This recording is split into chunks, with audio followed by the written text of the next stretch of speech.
একবার ভাবুন তো এমন একটা প্রাসাদের কথা যা একটিমাত্র ফাঁপা মুক্তা দিয়ে তৈরি, যার ভেতরটা 60 মাইল পর্যন্ত প্রশস্ত। ভাবুন তো এমন এক বাগানের কথা যার মাটি হলো জাফরান আর কস্তুরীর মতো সুগন্ধিযুক্ত, আর যার নুড়ি পাথরগুলো হলো মণিমুক্তা। আর ভাবুন তো এমন এক মুহূর্তের কথা যখন আপনি আপনার রবের দিকে তাকাবেন আর সেই দৃশ্য দেখার পর জান্নাতের অন্য সকল নিয়ামত আপনার কাছে তুচ্ছ মনে হবে। এটি কোনো কল্পকাহিনী নয়, এটি সেই চূড়ান্ত ঠিকানা যার ওয়াদা স্বয়ং মহান আল্লাহ পাক বিশ্ববাসীর জন্য করেছেন। আসুন আজ আমরা পবিত্র কুরআন ও হাদিসের আলোকে সেই কল্পনাতীত জগতের ভেতর দিয়ে এক অবিশ্বাস্য সফরে যাই। এটি হলো সেই অনন্ত সুখের বাগান, জান্নাত। জান্নাত, জান্নাত। যখন ঈমানদার বান্দারা পুলসিরাতের সেই ভয়ঙ্কর রাস্তা সফলভাবে পার হয়ে যাবেন, তখন তারা জান্নাতের দরজার কাছে পৌঁছাবেন। সেখানে তারা দেখতে পাবেন বিশাল এবং সুন্দর সুন্দর দরজা, যা দিয়ে মনোমুগ্ধকর এক স্বর্গীয় সুগন্ধ ভেসে আসছে।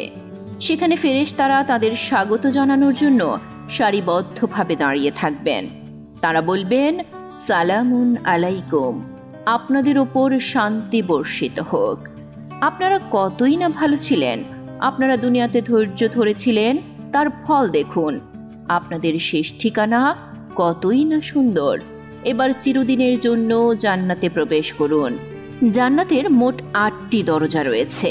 এর এক একটি দরজা এতটাই বিশাল যে এর এক প্রান্ত থেকে অন্য প্রান্তের দূরত্ব 40 বছরের পথের সমান। ঈমানদার ব্যক্তিরা তাদের দুনিয়ার বিশেষ ভালো কাজ অনুযায়ী বিভিন্ন দরজা দিয়ে ঢোকার সম্মান লাভ করবেন। যেমন যারা ঠিকমতো নামাজ পড়তেন তাদের ডাকা হবে বাহবুস সালাহ থেকে, আর যারা রমজানের রোজা রাখতেন তাদের জন্য থাকবে বিশেষ একটি দরজা যার নাম হলো আর রাইয়ান। হাদিস শরীফে এসেছে এই দরজা দিয়ে শুধুমাত্র রোজাদার ব্যক্তিরাই প্রবেশ করবেন, তাদের ছাড়া আর কেউই এই দরজা দিয়ে ঢুকতে পারবে না। আর হযরত আবু বকর সিদ্দিকের মতো কিছু বিশেষ বান্দা থাকবেন যাদেরকে জান্নাতের 8টি দরজা থেকে ঢোকার জন্য ডাকা হবে। জান্নাতে প্রবেশ করার সাথে সাথে এক অবর্ণনীয় শান্তি আর প্রশান্তি তাদের মনকে ঘিরে ধরবে। তাদের মন থেকে দুনিয়ার সকল দুঃখ, কষ্ট, চিন্তা আর ভয় এক মুহূর্তেই মুছে যাবে। জান্নাতে প্রবেশ করার পর ঈমানদার বান্দাদেরকে সর্বপ্রথম যেই বিশেষ সম্মানটি দেওয়া হবে সেটি হলো হাউজে কাউসার থেকে পানি পান করানো। এই হাউজে কাউসার আল্লাহ তাঁর প্রিয় নবী হযরত মুহাম্মদ সাল্লাল্লাহু আলাইহি ওয়াসাল্লামকে দান করেছেন। এটি একটি বিশাল ঝর্ণা বা জলাধার। এর পানি হবে দুধের চেয়েও সাদা, মধুর চেয়েও মিষ্টি এবং এর সুগন্ধ হবে কস্তুরীর চেয়ে উত্তম। এর চারপাশে থাকবে আকাশের তারার মতো অসংখ্য সুন্দর সুন্দর পানপাত্র। আমাদের প্রিয় নবী নিজ হাতে তার উম্মতদেরকে সেই পাত্রে করে পানি পান করাবেন। যে ব্যক্তি একবার সেই হাউজে কাউসারের পানি পান করবে সে আর কোনো দিন কখনো পিপাসার্ত হবে না। অনন্তকালের জন্য তার পিপাসা মিটে যাবে। হাউজে কাউসারের পানি পান করার পর তারা দেখতে পাবেন জান্নাতের অবিশ্বাস্য প্রাকৃতিক সৌন্দর্য। তাদের নাকে আসবে কস্তুরীর চেয়েও মিষ্টি এক সুঘ্রাণ। তারা দেখবেন যতদূর চোখ যায় শুধু সবুজ আর সবুজ বাগান, সুন্দর সুন্দর গাছপালা আর মনোরম দৃশ্য। জান্নাতের একটি গাছের ছায়া এতটাই বিশাল হবে যে একজন দ্রুতগামী ঘোড়সওয়ার সেই ছায়ার নিচে 100 বছর ধরে দৌড়ালেও সেই ছায়া শেষ করতে পারবে না। জান্নাতের মাটি হবে জাফরান আর কস্তুরীর মতো সুগন্ধিযুক্ত। এর নুড়ি পাথরগুলো হবে মণিমুক্তা আর এর বাড়ির ইটগুলো হবে সোনা আর রূপার তৈরি। সেখানে তারা দেখবে 4টি প্রধান নহর বা নদী যা তাদের প্রাসাদের নিচ দিয়ে বয়ে যাবে। একটি হবে স্বচ্ছ পানির নহর, একটি হবে দুধের নহর যার স্বাদ কখনো এক বিন্দুও বদলাবে না, অন্য একটি হবে বিশুদ্ধ মধুর নহর এবং শেষ একটি হবে এমন সব পবিত্র পানির নহর যা পান করলে তাদের তৃপ্তি দিনে দিনে শুধু বাড়তেই থাকবে। এছাড়াও জান্নাতে থাকবে অসংখ্য ঝর্ণা যেমন সালসাবিল নামের একটি ঝর্ণা, যার পানি হবে আদার মতো স্বাদযুক্ত। আরেকটি ঝর্ণার নাম হবে তাসনিম, যা হবে জান্নাতের সর্বশ্রেষ্ঠ পানীয়, এবং এটি শুধুমাত্র আল্লাহর সবচেয়ে নিকটবর্তী বান্দারাই পান করতে পারবেন। জান্নাতে প্রত্যেক ঈমানদার ব্যক্তির জন্য থাকবে বিশাল বিশাল প্রাসাদ বা মহল। কোনোটি হবে স্বচ্ছ কাচের তৈরি, যা ভেতর থেকে বাইরে এবং বাইরে থেকে ভেতরে দেখা যাবে। আর কোনো কোনো প্রাসাদ হবে একটি মাত্র ফাঁপা মুক্তা দিয়ে তৈরি বিশাল তাঁবুর মতো, যা অনেক মাইল পর্যন্ত লম্বা হবে। সেই প্রাসাদের ভেতরে থাকবে নরম রেশমের গালিচা আর উঁচু উঁচু সিংহাসন, যেখানে তারা একে অপরের মুখোমুখি হয়ে হেলান দিয়ে বসবে আর গল্প করবে। জান্নাতের সেই অপরূপ সুন্দর প্রাসাদ আর বাগানের মধ্যে জান্নাতীদের জন্য অপেক্ষা করবে এমন সব নিয়ামত, যা তাদের জীবনকে করে তুলবে আরও বেশি আনন্দময়।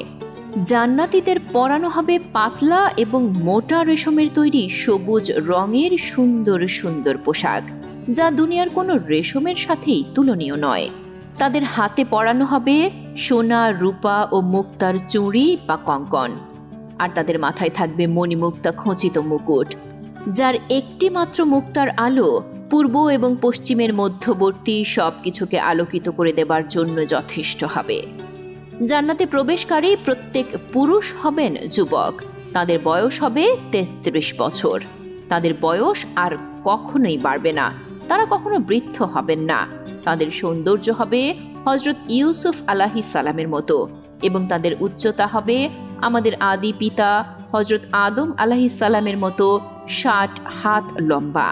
তাদের কোনো দাড়ি থাকবে না, দাড়িবিহীন যুবক, এবং তাদের চোখ হবে সুরমা লাগানো। আর দুনিয়ার যে নেককার নারীরা জান্নাতে যাবেন, তাদের সৌন্দর্য আর মর্যাদা হবে কল্পনাতীত। আল্লাহ সেই সকল নেককার নারীদেরকে নতুন করে সৃষ্টি করবেন এবং তাদেরকেও চিরকুমারী এবং চির যুবতী বানিয়ে দেবেন, যাদের বয়স হবে সবসময় একই। তাদের সৌন্দর্য হবে সেই জান্নাতের হুরদের চেয়েও 70,000 গুণ বেশি। হাদিসে এসেছে, একজন জান্নাতি নারী যদি দুনিয়ার দিকে একবার উঁকি দিতেন, তাহলে তার মুখের আলোর ঝলকানিতে সূর্যের আলো ম্লান হয়ে যেত এবং আসমান এবং জমিনের মধ্যবর্তী সব কিছু সুগন্ধে ভরে যেত। তার মাথার ওড়নার মূল্য দুনিয়া এবং এর মধ্যে যা কিছু আছে তার চেয়ে বেশি দামি। তারাই হবেন তাদের স্বামীদের সর্দারনী বা প্রধান রানী। জান্নাতীদের চেহারায় কখনো ক্লান্তির ছাপ পড়বে না, তাদের শরীরে কখনো ঘাম হবে না। যদি ঘামের মতো কোনো বিন্দু বের হয়, তাহলে সেটা হবে কস্তুরীর মতো সুগন্ধিযুক্ত। নারী পুরুষ উভয়েরই সৌন্দর্য সেখানে দিনে দিনে শুধু বাড়তেই থাকবে, কখনো এক বিন্দুও কমবে না। জান্নাতের খাবার হবে দুনিয়ার খাবারের চেয়েও 1000 গুণ বেশি সুস্বাদু। জান্নাতীদেরকে দেওয়া হবে এমন সব ফল যা তারা কখনো দেখেনি বা যার নামও শোনেনি। ফলের গাছগুলো তাদের দিকে এমনভাবে ঝুঁকে আসবে যাতে তারা দাঁড়ানো, বসা বা শোয়া যে কোনো অবস্থাতেই খুব সহজে ফল পেড়ে খেতে পারেন। তাদের সামনে সোনার থালা এবং রূপোর গ্লাস নিয়ে হাজির হবেন গিলমান নামক চিরকিশোর সেবক। এই গিলমানরা দেখতে হবে ছড়ানো ছিটানো মুক্তার মতো, এতটাই সুন্দর যে তাদের দেখলেও মন প্রশান্তিতে ভরে যাবে। তারা পরিবেশন করবেন ভুনা করা পাখির মাংস এবং এমন সব সুস্বাদু খাবার যা জান্নাতীরা খেতে চাইবে তাই পাবে। জান্নাতে আপনি যে পাখির দিকে তাকিয়ে ভাববেন যে এই পাখির মাংস খেতে কেমন মজা হবে, আর সাথে সাথেই সেই পাখিটি ভুনা হয়ে আপনার সামনে হাজির হয়ে যাবে। জান্নাতীরা যা কিছু চাইবে এক মুহূর্তের মধ্যেই তা তাদের সামনে হাজির হয়ে যাবে। আল্লাহ জান্নাতি পুরুষদের জন্য পুরস্কার হিসেবে সৃষ্টি করেছেন অপরূপ সুন্দরী সঙ্গিনীদের, যাদের বলা হয় হুর। তারা হবেন স্বচ্ছ আর নির্মল, এতটাই সৌন্দর্যে ভরপুর তাদের সৌন্দর্যের কাছে দুনিয়ার সকল সৌন্দর্যই হার মেনে যাবে। হাদিসে এসেছে, একজন হুর যদি দুনিয়ার দিকে একবার উঁকি দিত, তাহলে তার সৌন্দর্যের আলোতে আসমান এবং জমিনের মধ্যবর্তী সব কিছু আলোকিত হয়ে যেত এবং তার সুগন্ধে চারিদিক ভরে যেত। তারা হবেন লজ্জাশীলা এবং তারা তাদের স্বামীদের ছাড়া আর কারো দিকে তাকাবেন না। তাদের চোখ হবে হরিণের চোখের মতো বড় এবং সুন্দর। এখন প্রশ্ন আসতে পারে, দুনিয়ার যে নেককার নারীরা জান্নাতে যাবেন তাদের কি হবে? আল্লাহ সেই সকল নেককার নারীদেরকে নতুন করে সৃষ্টি করবেন এবং তাদের সৌন্দর্য আর মর্যাদা হবে সেই হুরদের চেয়েও হাজার হাজার গুণ বেশি। তারাই হবেন তাদের স্বামীদের সর্দারনী বা প্রধান রানী। জান্নাতের প্রাসাদ, খাবার আর পোশাকের চেয়েও সুন্দর হবে সেখানকার সামাজিক জীবন। কারণ আল্লাহ জান্নাতীদের অন্তর থেকে দুনিয়ার সকল প্রকার হিংসা, বিদ্বেষ, রাগ, ঘৃণা আর দুঃখ কষ্ট বের করে দেবেন।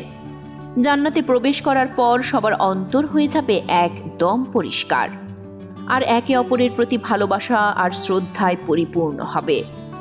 সেখানে কেউ কারো ওপর অহংকার করবে না, কেউ কাউকে ছোট করে দেখবে না, সেখানে কেউ মিথ্যা কথা বলবে না, কোনো গীবত বা পরনিন্দা থাকবে না, থাকবে শুধু সুন্দর আর পবিত্র কথা। ফেরেশতারা তাদের সালাম জানাবেন আর তারাও একে অপরকে সালাম জানাবেন। জান্নাতে কোনো অসুস্থতা নেই, নেই কোনো ক্লান্তি, কোনো ঘুম নেই এবং কোনো মৃত্যু নেই। এটি হলো এক অনন্ত অফুরন্ত সুখের জীবন। জান্নাতবাসীরা তাদের পরিবার পরিজন, যেমন বাবা মা, স্বামী স্ত্রী, সন্তান সন্ততি এবং বন্ধু বান্ধব যারা ঈমানদার ছিলেন তাদের সাথে আবার মিলিত হবেন। যদি পরিবারের কারো মর্যাদা কম থাকে তাহলে আল্লাহ তাঁর দয়ায় নিচের মর্যাদার সদস্যদেরকে ওপরের মর্যাদার সদস্যদের সাথে মিলিত করে দেবেন, যাতে তাদের আনন্দ পূর্ণতা পায়। তারা একসাথে তাদের প্রাসাদের সিংহাসনে বসে দুনিয়ার জীবনের কথা মনে করবে। তারা মনে করবে কিভাবে তারা আল্লাহর পথে চলার জন্য ধৈর্য ধারণ করেছিলেন, কিভাবে তারা একে অপরকে ভালো কাজে সাহায্য করেছিলেন, আর এই সব কিছুর জন্য তারা আল্লাহর শুকরিয়া আদায় করবেন। পবিত্র হাদিসে এসেছে, জান্নাতে প্রতি শুক্রবারে একটি বিশেষ বাজার বসবে, কিন্তু এই বাজার দুনিয়ার বাজারের মতো কোনো কেনা বেচার জায়গা হবে না। জান্নাতীরা যখন সেই বাজারে যাবেন তখন উত্তর দিক থেকে এক ধরনের সুগন্ধি বাতাস বইবে, যা তাদের পোশাক এবং চেহারার উপর দিয়ে বয়ে যাবে। সেই বাতাসের স্পর্শে তাদের সৌন্দর্য এবং উজ্জ্বলতা আগের চেয়েও বহু গুণে বেড়ে যাবে। যখন তারা সেই বাজার থেকে তাদের প্রাসাদে ফিরে আসবেন তখন তাদের পরিবারের সদস্যরা তাদের দেখে অবাক হয়ে বলবে, আল্লাহর কসম, তোমরা তো আগের চেয়ে আরো অনেক বেশি সুন্দর হয়ে গেছো। উত্তরে তারাও বলবেন, আল্লাহর কসম, তোমরাও তো আমাদের যাওয়ার পর আরো অনেক বেশি সুন্দর হয়ে গেছো। এভাবেই জান্নাতে তাদের সৌন্দর্য এবং সুখ দিনে দিনে শুধু বাড়তেই থাকবে, কখনো কমবে না। কিন্তু জান্নাতের এই সমস্ত নিয়ামত, এই সমস্ত সুখ এবং সমস্ত সৌন্দর্যের চেয়েও বড় এবং সর্বশ্রেষ্ঠ একটি পুরস্কার রয়েছে।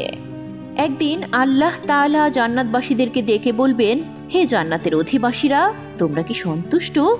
তারা উত্তর দেবে, হে আমাদের রব, আমরা কেন সন্তুষ্ট হব না? আপনি তো আমাদেরকে জাহান্নাম থেকে মুক্তি দিয়েছেন এবং আপনার জান্নাতে প্রবেশ করিয়েছেন। আপনি আমাদেরকে এমন সবকিছু দিয়েছেন যা আপনার সৃষ্টির আর কাউকেই দেননি। তখন আল্লাহ বলবেন, আমি কি তোমাদেরকে এর চেয়ে উত্তম কিছু দেব? জান্নাতীরা অবাক হয়ে জিজ্ঞেস করবে, হে আমাদের রব, এর চেয়ে উত্তম আর কি হতে পারে? আল্লাহ বলবেন, আজ আমি তোমাদের ওপর আমার সন্তুষ্টিকে চিরস্থায়ী করে দিলাম। আজ থেকে আমি আর কখনো তোমাদের উপর অসন্তুষ্ট হব না। এই ঘোষণা শোনার পর আল্লাহ নিজের এবং জান্নাতবাসীদের মাঝখানের হিজাব বা পর্দা সরিয়ে দেবেন এবং জান্নাতবাসীরা সেদিন স্বচক্ষে তাদের মহান রব আল্লাহকে দেখতে পাবে। এই দৃশ্য দেখার পর জান্নাতের অন্য সকল নিয়ামত, সকল হুর, সকল প্রাসাদ সব কিছু তাদের কাছে তুচ্ছ মনে হবে। আর এটি হবে জান্নাতের সর্বশ্রেষ্ঠ, সবচেয়ে বড় এবং সবচেয়ে আনন্দদায়ক পুরস্কার। এটি হলো জান্নাত, মুমিনদের জন্য আল্লাহর পক্ষ থেকে পাওয়া সেই চূড়ান্ত পুরস্কার, যার কোনো শেষ নেই, যে সুখের কোনো সীমা নেই। মহান আল্লাহ আমাদের সবাইকে জান্নাতুল ফিরদাউস নসিব করুন, আমিন। প্রিয় দর্শক, জান্নাতের এই বর্ণনা আপনার হৃদয়কে যদি প্রশান্ত করে থাকে এবং আপনাকে আল্লাহর আরও নিকটবর্তী হতে সাহায্য করে, তাহলে ভিডিওতে একটি লাইক দিন এবং কমেন্ট করে আপনার অনুভূতি আমাদেরকে জানান। আপনার প্রিয়জনের সাথে এই শান্তির বার্তাটি শেয়ার করুন। আর আমাদের চ্যানেলটি সাবস্ক্রাইব করে এমন আরও ঈমানদীপ্ত কাহিনী শোনার জন্য আমাদের সাথেই থাকুন।